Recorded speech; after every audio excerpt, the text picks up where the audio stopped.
Hey guys, welcome to day 53.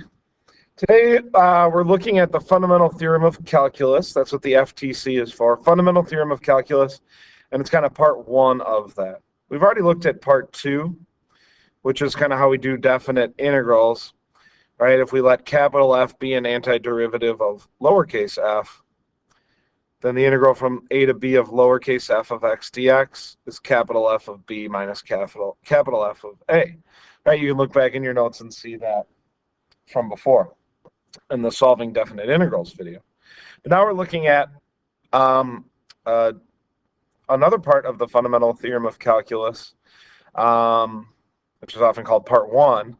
And basically, kind of the theme for today is going to be this. The derivative of the integral of a function equals the function.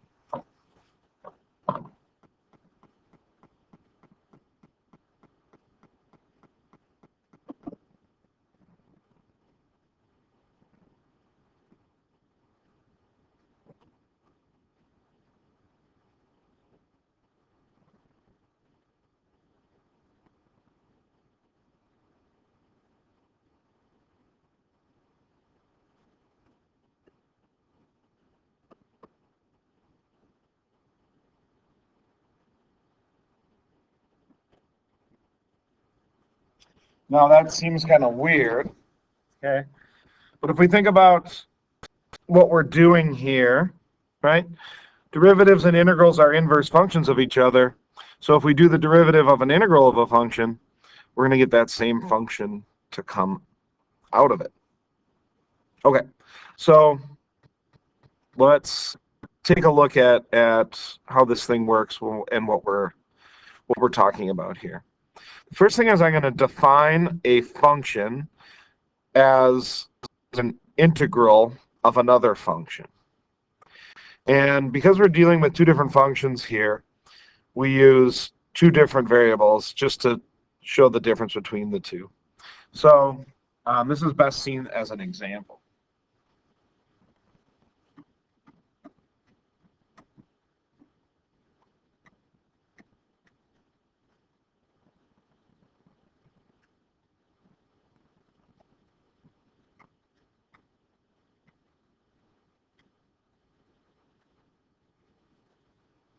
Okay, so what I did here is I defined f of x as a function that is the integral from 1 to x of 2t squared plus 5 dt. So f by definition here is a definite integral from the number 1 to the value x of 2t squared plus 5 dt. So that function that we're doing the integral of is in terms of t, just to differentiate it from the x that we have for f of x. Okay, so if you saw something like this, let's think about how we would evaluate f before we get into the meat of the lesson here. If I asked you to find f of 3, for example, if you had a question like find f of 3,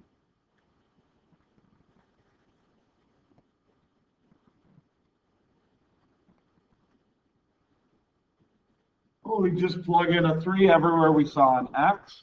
So f of 3 would be the integral from 1 to 3 of 2t squared plus 5 dt. And again, if I wanted to solve this thing, I'm not going to solve it all the way out. But I know how to solve definite integrals, right? So I do an antiderivative.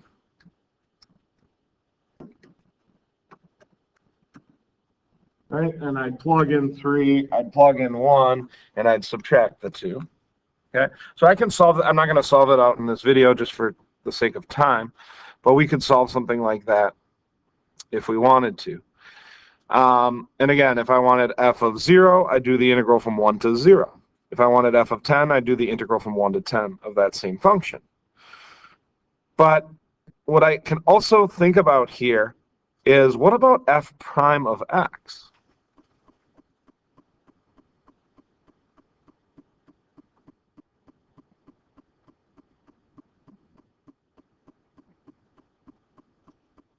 This gets into what I was talking about, right?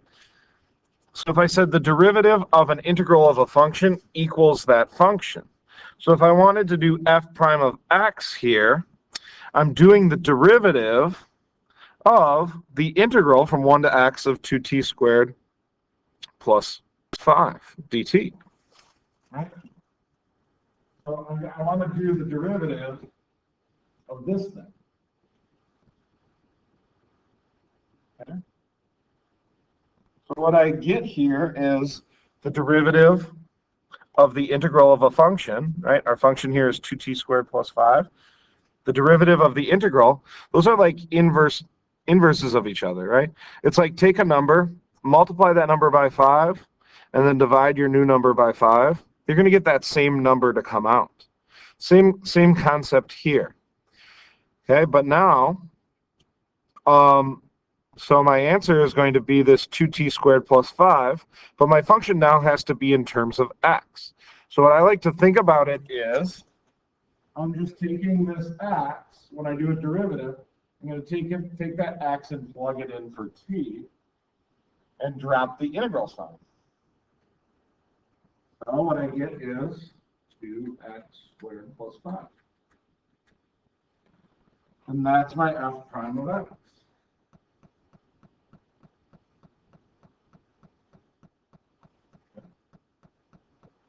Notice when I wrote f prime of x, I no longer have an integral sign, right? I kind of like to think of it as like the derivative is like undoing the integral, which again is an antiderivative, right? So I'm doing a derivative of an antiderivative. They're going to cancel each other out, and I'm just left with 2x squared plus 5. Notice I didn't write 2t squared plus 5 because my function is now going to be solely in terms of x. So again, what I like to think about here is replacing the t's with x's. Now you may say, well, what happened to that 1 that's on the bottom? Okay. Now whatever number is on the bottom, it just goes away. I mean, it plays a big role in finding f of 3, but it does not play a role in the derivative. Okay. So let's take a look at some more examples.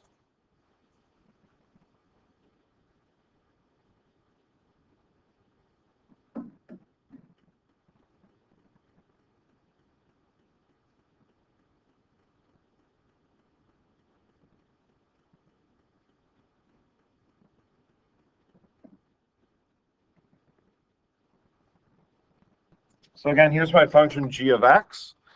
It's the integral from -4 to x of cosine cubed t dt.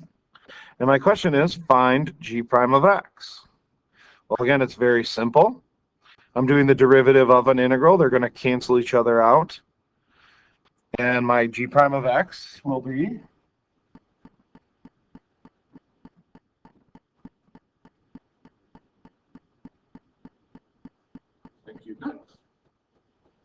very simple. Okay. It's simple as long as we have an x and it's on top. Okay, but sometimes the x isn't on top, and we need to make adjustments in that case. Sometimes the x isn't just a single solitary x, it's something else, and we'll make an adjustment for that as well. So let's take a look at one of these kind of oddball examples. That was example 2. Look at example 3.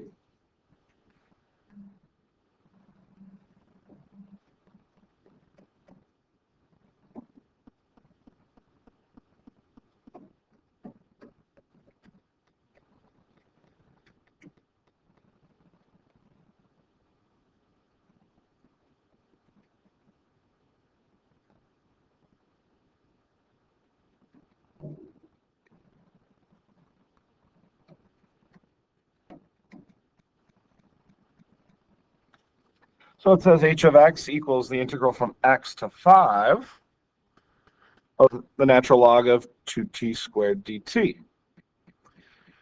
Okay, what you should notice here, what's important to see here, is that the x that I have is located on the bottom of the integral sign. Well, in order to follow this fundamental theorem of calculus, I need the x to be on top. Well, again, I'm looking for h prime of x.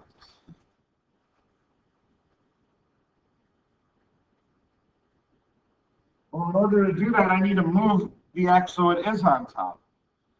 Okay? But when I do that, I have to make an adjustment. And it's an adjustment we're used to from our integration rules.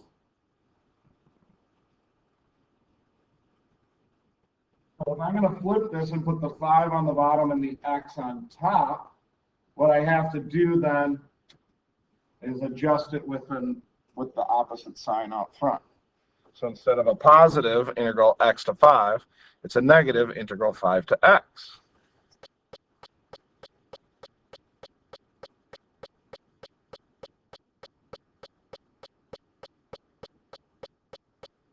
And when I make that adjustment, I just have to remember that that means negative 1 times my answer. So now I can plug in the x for t.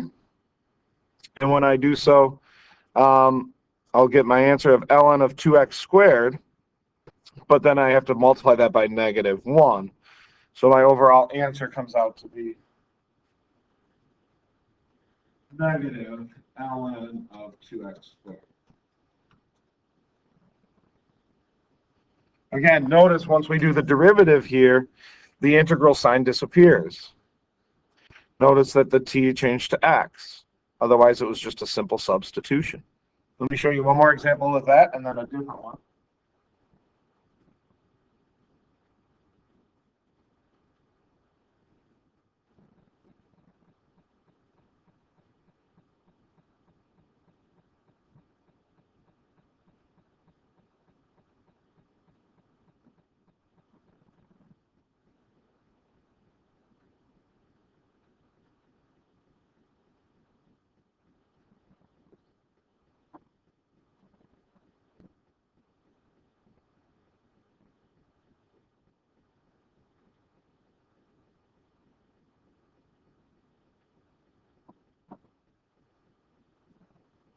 So again, in order to find f prime of x here, I have to switch the order.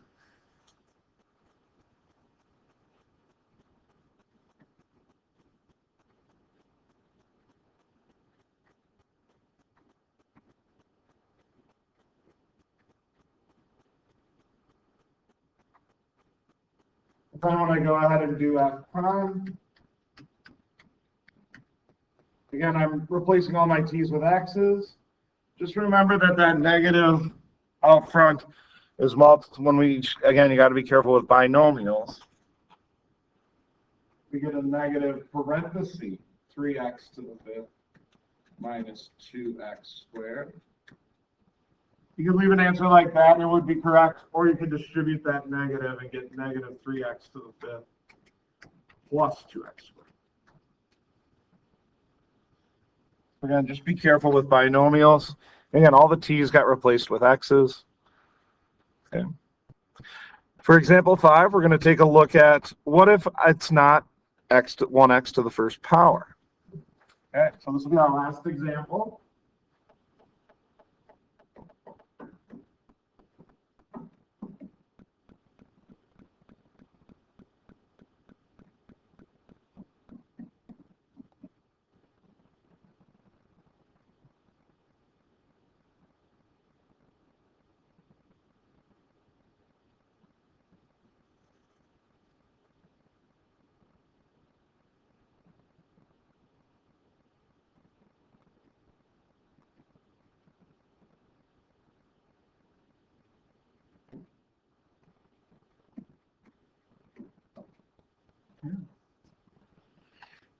So what's different here is instead of having just 1x to the first on top, I have a 3x squared. Okay. Well, I still want to do kind of the same process here. When I do a derivative of an integral, I'm going to get that function. But now I have to be concerned with the chain rule. Okay, so this will work just like the chain rule. I'm still substituting 3x squared everywhere I see a t. But then I'm going to have to multiply my answer by the derivative of 3x squared. Okay, so this is just like the chain rule. We multiply, right? We plug in and we multiply by the derivative of 3x squared at the very end. So here's what this is going to look like.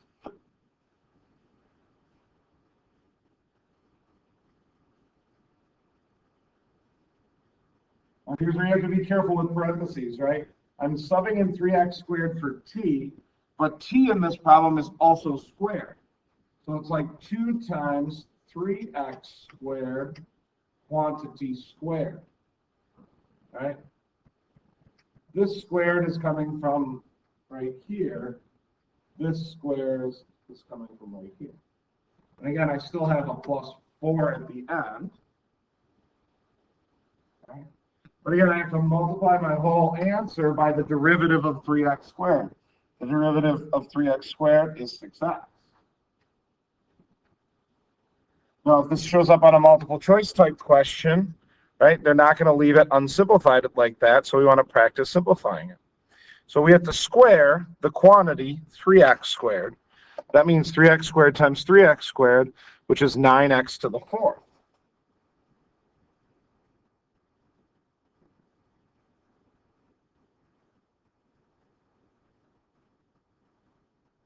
Again, I'm still multiplying by that chain rule 6x. Okay, 2 times 9x to the 4th would be 18x to the 4th plus 4. But again, I'm still multiplying by a 6x. So I got to multiply that in here, right? 18 times 6. 6 and 8 went out on 8. When they came back, they were 48. So my answer will be 108x to the 5th plus 24x. Okay? And that's going to be my value of g prime of x.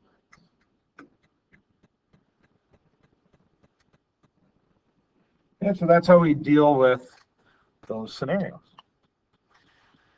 All right, that's it for today. I'll see you guys tomorrow. 2 chains, bye.